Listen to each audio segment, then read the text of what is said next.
एक छोटे से गांव में एक दयालु और अकेली रहने वाली दादी माँ रहती थीं। उनका नाम था शांति देवी। उनके बच्चे शहर में रहते थे, इसलिए दादी माँ अपना ज्यादातर समय घर के आंगन में बैठकर या मंदिर जाकर बिताती थीं।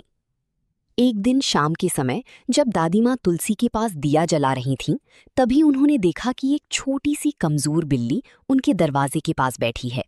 वो बहुत भूखी और डरी हुई लग रही थी। दादी माँ का दिल पिघल गया। उन्होंने प्यार से कहा, आजा बेटा, डर मत। वो बिल्ली धीरे धीरे उनके पास आई। दादी माँ ने उसे दूध और रोटी दी।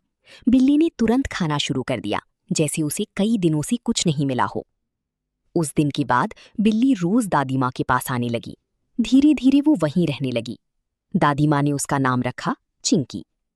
अब दादी माँ अकेली नहीं थीं। चिंकी हर समय उनके साथ रहती।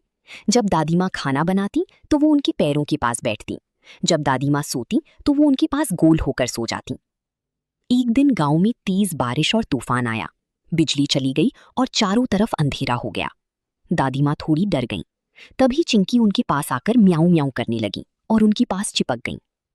दादी माँ मुस्कुराईं और बोली, तू है ना मेरे साथ, अब मुझे डर नहीं लगता। कुछ दिनों बाद दादी माँ बीमार पड़ गईं। उन्हें बुखार हो गया और वो बिस्तर से उठ नहीं पा रही थीं।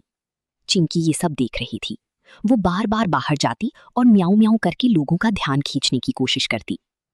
आखिरकार पड़ोस की एक औरत ने चिंकी को देखा और उसके पीछे पीछे दादी माँ के घर तक पहुंची। उसने देखा कि दादी माँ बीमार हैं। तुरंत डॉक्टर को बुलाया गया और दादी माँ का इलाज हुआ। कुछ ही दिनों में दादी माँ ठीक हो गईं। उन्होंने चिंकी को गोद में उठाकर प्यार से कहा, तू सिर्फ एक बिल्ली नहीं, तू मेरी सच्ची दोस्त है।